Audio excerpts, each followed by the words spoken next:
You wanted the best. You've got the best podcast. The hottest podcast in the world. The Chris Voss Show, the preeminent podcast with guests so smart you may experience serious brain bleed. The CEOs, authors, thought leaders, visionaries, and motivators.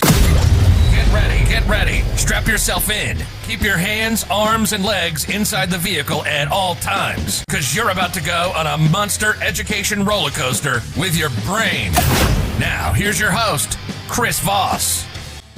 Hi, folks. It's Voss here from the ChrisVossShow.com. Ladies and gentlemen, welcome to the big show. We certainly appreciate you guys coming by. Thanks for tuning in. As always, the Chris Voss Show is the family that loves you but doesn't judge you, at least not as harshly as your mother-in-law, because she wanted her daughter to marry Bob. And Bob went on to be that great stockbroker that made all that money, won the lottery and all that good stuff, and you're just trying to play catch-up.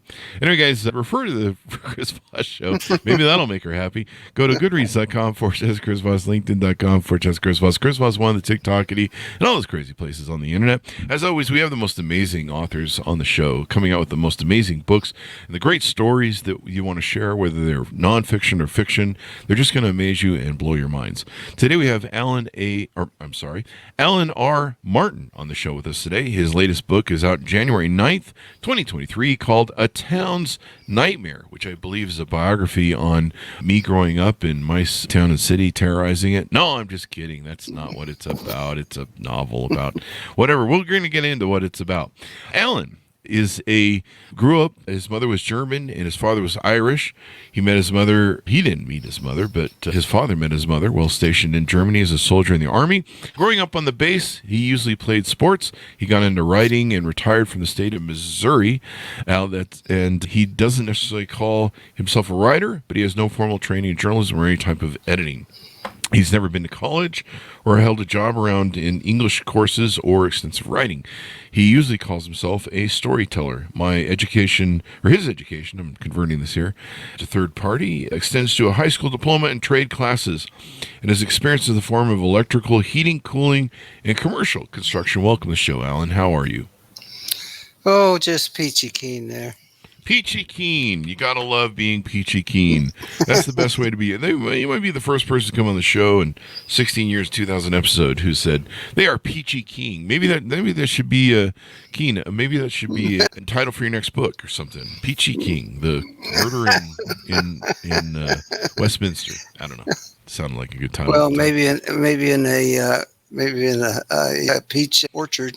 You never know. Put it in Georgia. They like peaches down there. So give us your .coms. Where can people find you on the interweb, sir? Yeah, they can find me on the website at alanrmartinauthor.com. And give us a 30,000 overview. This is your second book that you've put out, correct? Right. Give us a 30,000 overview, if you would, please. 30,000 overview? Just a general... What the hell did you write here? I'm just kidding. Oh. What's in the book? I actually started out as a short story, and I was writing short stories. And you got to get a certain amount of short stories, the number of them, to actually make a book. That's true. Lots of short stories. Yeah. I mean, you can range anywhere from about 10 pages to about 25 pages, but hey, that's a short story. Okay. Mm-hmm. So you have to, if you don't have nothing else to write about it, you just go on to the next story. Mm-hmm. This story was actually wrote with the short stories. And before I knew it, I had about 25 pages of it. And I just got up, started thinking about it, and said, I think I want to make a novel out of this. Oh. So it took me probably a couple of years to write this. It's very intense. You have a lot of actors in here, which sometimes I get confused on the years and sometimes on the characters. Mm. Because I think I listed about over 20 characters in that story. So. Oh wow! In the book. Yeah. It's in the book. I had to make a cast of characters in the back, and I gave them a job description Mm-hmm. and the page number where they were first found. Mm-hmm. With that said, time periods. I had to actually create the time periods because of this. Actually, they told stories going backwards. Mm-hmm. So in 1857, they told stories all the way back to, they mentioned 1815, but it was a short. It was a short. Short story. So in your new book, give us an overview of A Town's Nightmare. How would you describe this in kind of a short summary so that people can kind of get an idea of what's inside? If they like suspense and mystery, Mm-hmm. that it actually kind of starts out that way. Mm-hmm. But the page on, I think it was page 5 or something, that the first murder was actually committed. Mm-hmm. And he was a butcher in a shop, and his wife was calling for him, and he was up there on the rafters, hung, with his eyes out. And So he was dead, huh? yeah, and anyway, she started screaming in the town, which woke up the citizens, and they wanted to see what all the commotion was about. So the sheriff, they had a sheriff, believe it or not. There was a population of 327 people, but they did have a sheriff, and I'll get into that later. But Okay. And so it's a mystery then. We know that. What made you want to write the book? What motivated you about the story? How did it come to you? I wanted to write something that put fear in the people. I wanted to fear the bejeebies out of them. All right. That's the reason why the book, it actually mentions there was a curse on that town. Mm-hmm. And the curse was basically brought on by the Baptists, Mm-hmm. which when he passed away in 1817, he went ahead and made a bargain with the Dark One. Oh, the Yeah. devil. Mm-hmm. Yeah, and he says to the devil that if anybody changes this denomination, my Catholic denomination, to any other denomination, I give you. It's like I give you a promise, Uh-huh. that you have. That's a bad word, but anyways. He allowed the devil to go ahead and every 10 years go ahead and take 10 people. Oh, really? From his congregation? Yeah, it was basically because even after he was dead, the curse still lingered on. Oh, really? That's a hell of a curse. Yeah, the devil, he's going to take whatever he can. So Yeah. if he made this, I could put it in better words if I look at something. Let me see something here. I don't know where in the heck I put it. Oh, here it is.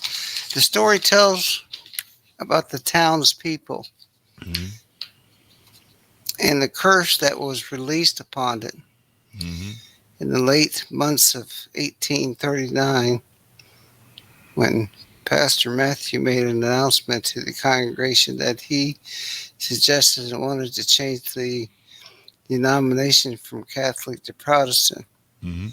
That was when the terror began its countdown. So do you like writing for terror? For horror? Scary? All that stuff? Let's say it's a influence. An influence. Yeah. I can write some other stuff, but to me it's kind of boring. Kind of boring. So tell us a little bit about yourself in your words. I kind of covered some of it in the bio, but people like to hear it from the author themselves. Tell us a little bit about how you grew up. When did you get interested in writing short stories? When did you get interested in writing books? When I retired from the state of Missouri. Mm-hmm. That's a funny question. Were you writing up until then? Were you writing no. kind of like some people write as kids or something? No. They'll have some early influences. No, nothing like that. It was actually the opposite. Oh, really? Yeah, when I retired at 58 and a half, I took their retirement plan. Uh-huh. And 58 and a half, you started writing. yeah, no, I started writing it about 6 months later, because during that 6 month time, I didn't know what to do with myself. Uh-huh. So I said, what is it? What is there that I need help with? Uh-huh. I wanted to get some help with some kind of a category. Uh-huh. And I said to myself, how about words?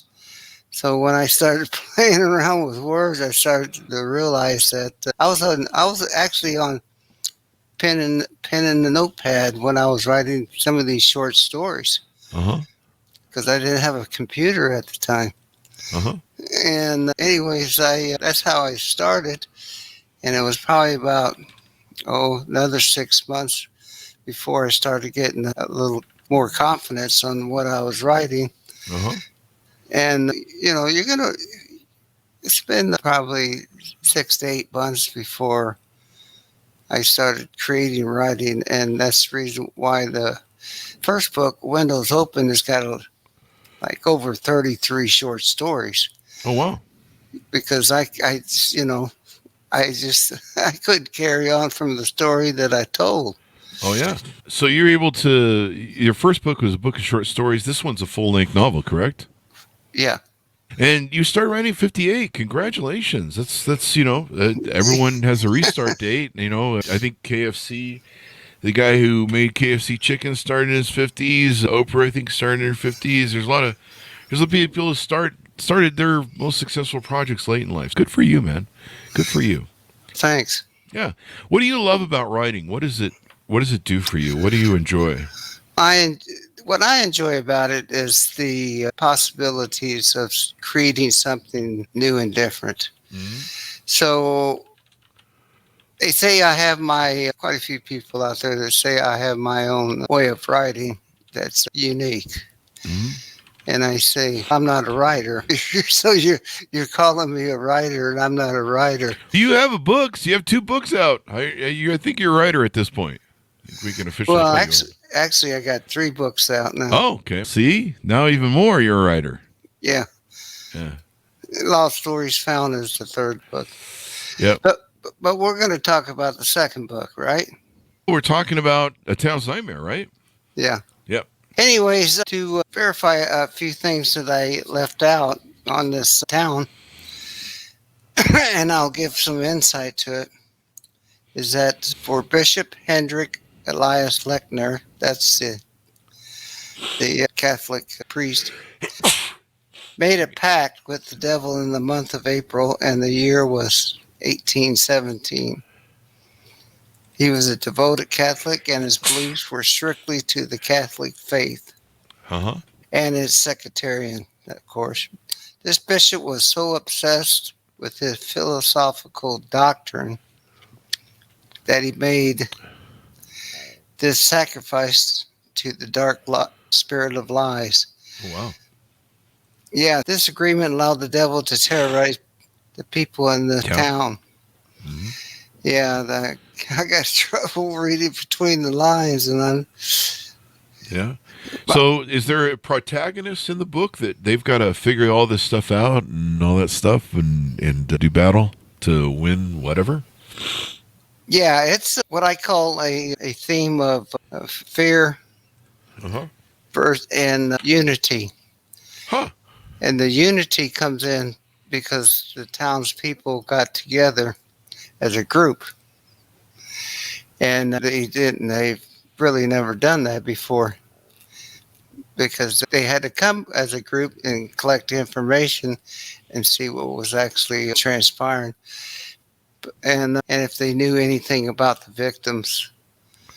And they never caught or even seen a backside of him as he entered through a wall. Oh, killer? Yeah, so he's actually what I call, let me see here. He's actually called, what I call him is the angel of death. Ah, the angel of death. That's definitely is a killer. Yeah. I don't want to meet that guy anytime soon. It's my policy. It's my policy. I'm not returning his calls, and I don't answer the door. That's what I do. In your book, you know, you're writing in the novels. Of course, there's not much we can give away because we want people to order the book and find out the plot and all that sort of good stuff. And what do you hope people come away with in the book? What do you hope that they maybe learn from it, or maybe they're entertained, or what do you hope people come away with the book after they read it? I think a little bit of history and some of it's education that actually happened in 1850s. Mm-hmm. But there is one error I made in there, and I should correct it. When I mentioned the Colt, 51 Colt that the sheriff had was a 6-shooter. No, it wasn't. Uh-oh. It was a, it was a cap and ball.